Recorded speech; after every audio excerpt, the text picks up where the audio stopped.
পটল দিয়েও যে এত মজার নাস্তা হয় না দেখলে তো পুরাই মিস।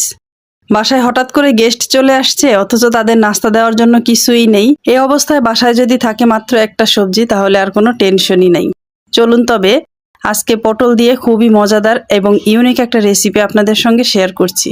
আর এই রেসিপিটা করার জন্য আমি এখানে সবগুলি একই সাইজের পটল নেওয়ার চেষ্টা করেছি। এখানে আপনাদের প্রয়োজন অনুযায়ী যতটুক নাস্তা আপনারা তৈরি করবেন সেই অনুযায়ী পটলগুলি নিয়ে নেবেন।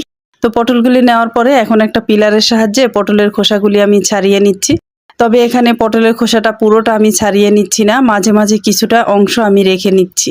এটা তো আসলে বলার কিছুই নেই, আপনারা দেখেই বুঝতে পারছেন। তো এভাবে করে একে একে সবগুলি খোসা আমি ছাড়িয়ে নিব। তবে আপনারা চাইলে পটলের খোসাটা পুরোপুরি না ফেলে এখানে যে সবুজ আবরণটা আছে পটলের উপরে আপনারা চাইলে ওটা ফেলেও এই রেসিপিটা করে নিতে পারবেন। তারপরে একে একে সবগুলি পটলের খোসা ছাড়ানো হয়ে গেলে এখন হচ্ছে 2 থেকে 3 বার পানি চেঞ্জ করে করে পটলগুলি আমি সুন্দর মতো ধুয়ে নিব।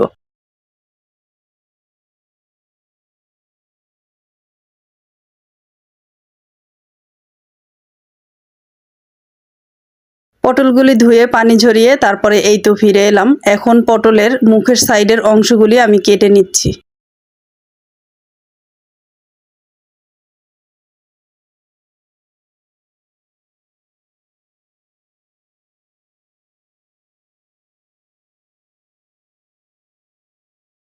এভাবে করে একে একে সবগুলি পটলের মুখের এবং পিছনের সাইডটা কাটা হয়ে গেলে এবার পটলগুলিকে আমি মাঝ বরাবর ফালি করে নিব। একটা পটলকে মাঝ বরাবর কেটে 2 টুকরা করে নিয়েছি। এবারে পটলের একটা অংশ নিয়ে এক সাইডটা চেপে ধরে অন্য সাইডের অংশ থেকে আমি কেটে নিয়ে আসব। কিভাবে কেটে নিচ্ছি সেটা আপনারা দেখে বুঝে নেবেন, আমি বলে হয়তো বোঝাতে পারছি না।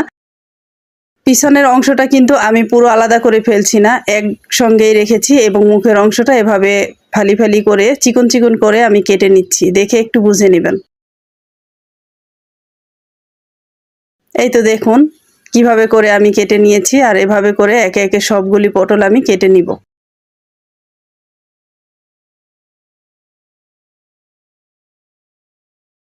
এই তো অফ ক্যামেরায় সবগুলি পটল আমি কেটে নিয়েছি, মানে একটা পটলকে 2 ফালি করে তারপরে সেই অংশগুলিকে আমি এভাবে করে সবগুলি পটল কেটে এই তো তুলে নিলাম।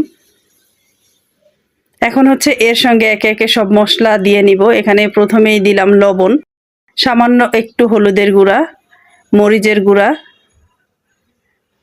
এই 1/2 টেবিল চামচ পরিমাণ আদা রসুন পেস্ট। এগুলি দিয়ে এখন হচ্ছে ভালোভাবে পটলগুলির সঙ্গে মেখে এটাকে ম্যারিনেটের জন্য রেখে দিব।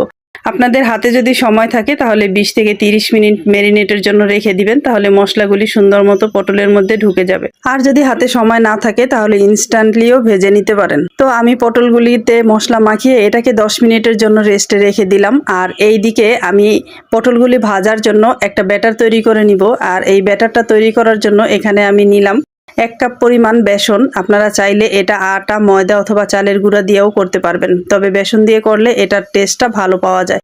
তো বেসনের সঙ্গে আমি প্রথমে একটা ডিম দিয়ে নিলাম। এরপরে ওই তো আগে যে মশলাগুলি দিয়েছি সেই মশলাগুলি দিলাম, সামান্য পরিমাণে হলুদ গুঁড়া, মরিচের গুঁড়া, ধনিয়া জিরার গুঁড়া, স্বাদমতো লবণ এবং দিলাম 1/2 টেবিল চামচ পরিমাণ আদা রসুন পেস্ট। আর এই ব্যাটারটা তৈরি করার সময় এর সঙ্গে কিছুটা তেল ব্যবহার করবেন, তাহলে এই নাস্তাটা খাওয়ার সময় অনেক বেশি ক্রিস্পি হবে। তো এখানে আমি 1 টেবিল চামচ পরিমাণ সাদা তেল ব্যবহার করেছি। আর এখন হচ্ছে সবগুলি উপকরণ সুন্দর মতো মিশিয়ে নিচ্ছি। উপকরণগুলি মাখানোর সময় পানিটা সব সময় অল্প অল্প করে ব্যবহার করবেন। একবারে পানি ব্যবহার করতে গেলে দেখবেন যে ব্যাটারটা হয়তো পাতলা হয়ে যাবে, তাই অল্প অল্প করে পানি দিয়ে বুঝে তারপরে হচ্ছে ব্যাটারটা গুলে নেবেন। একটু সময় নিয়ে ব্যাটারটা গুলে নেবেন, তাহলে এর ভিতরে কোনো লাম্পস থাকবে না। এখানে 1 কাপ পরিমাণ বেসন, একটা ডিম এবং আমি যতটুকু মশলা ব্যবহার করেছি, এই সব উপকরণ মিলিয়ে ব্যাটারটা তৈরি করতে আমার এখানে 1/2 কাপের থেকে আরও একটু কম পরিমাণ পানি প্রয়োজন হয়েছে। আর ব্যাটারের কালারের পরিবর্তনটা হয়তো আমার এখানে লাইটিংয়ের কারণে কালারটা চেঞ্জ একটু দেখা যাচ্ছে।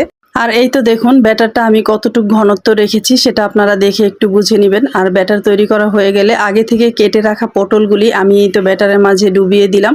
একটু ভালোভাবে এ সাইড ও সাইড একটু ডুবিয়ে নেবেন। আর তারপরে হচ্ছে পটলটা তুলে এভাবে একটু সময় রাখবেন, জাস্ট 5 থেকে 7 সেকেন্ডের মতো এখানে এভাবে রাখবেন, তাহলে হচ্ছে এক্সট্রা ব্যাটারগুলি পটলের গায়ের থেকে যেন ঝরে যায়। আর এরপরে হচ্ছে আমি আগে থেকেই একটা প্যানের মাঝে তেল গরম করে রেখেছিলাম, সেই তেলের মাঝে পটলগুলি দিয়ে নিব। আর পটলটা দেওয়ার সময় একটু চেপে দিবেন, যেন হচ্ছে ফুলের মতো পটলগুলি একটু ছড়িয়ে যায়। আর পটলগুলি দেওয়ার সময় অবশ্যই খেয়াল রাখবেন, একবারে অনেকগুলি পটল দিবেন না, একটার গায়ে যেন অন্যটা লেগে না যায়, একটু ছড়িয়ে ছড়িয়ে দিবেন। আর এভাবে ব্যাজ আকারে 2-3 ব্যাজে ভেজে নেবেন, তাহলে দেখবেন যে পটলগুলি খুব সুন্দর ভাজা হবে, একদম ফুলের মতো লাগবে দেখতে। নাস্তাগুলি ভাজার সময় চুলার আঁচটা অবশ্যই মিডিয়াম টু লো এর মাঝামাঝি রাখবেন, তাহলে হচ্ছে এটা যেমন পুড়ে যাবে না, তেমনি ভিতর পর্যন্ত অনেকটাই ক্রিস্পি হবে। আর এক সাইডটা যখন আপনার পছন্দ অনুযায়ী কালার চলে আসবে তখন উল্টে দিবেন, বারবার এটা উল্টাতে যাবেন না, তাহলে হয়তো ভেঙে যাওয়ার সম্ভাবনা আছে। এই তো দেখুন, এক সাইডটা যখন আমার পছন্দ মতো কালার চলে আসছে, এখন হচ্ছে আমি উল্টে দিচ্ছি।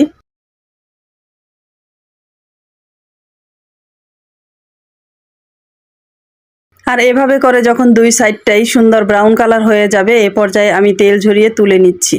পাকোড়াগুলিকে ভাজার পরে তুলে একটা টিস্যুর উপরে যদি রেখে দেন, তাহলে এর এক্সট্রা তেলগুলি শুষে নিবে।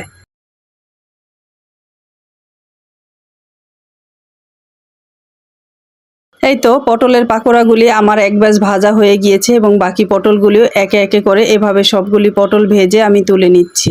তারপরে এই তো দেখুন, ফাইনালি আমার নাস্তা রেডি। কত সহজেই এবং মাত্র কয়েকটা উপকরণ দিয়ে খুব সহজেই পটলের একটা পাকোড়া তৈরি হয়ে গেল।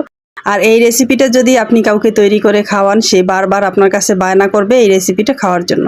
এটা চাইলে আপনারা সসের সঙ্গে পরিবেশন করতে পারেন বিকালে চায়ের আড্ডায়, অথবা গরম গরম ভাতের সঙ্গেও এটা কিন্তু দারুণ মানিয়ে যাবে। খুবই মজাদার এই পটলের ইউনিক রেসিপিটা আপনাদের কাছে কেমন লাগলো অবশ্যই কমেন্টসে জানাতে ভুলবেন না। আর আমার রেসিপিটা যদি আপনাদের ভালো লেগে থাকে তবে অবশ্যই চ্যানেলটা সাবস্ক্রাইব করে অল বাটনে প্রেস করে রাখবেন, যেন এরকম সহজ এবং সুন্দর রেসিপিগুলি আমি আপলোড করার সঙ্গে সঙ্গে আপনাদের কাছে নোটিফিকেশন পৌঁছে যায়।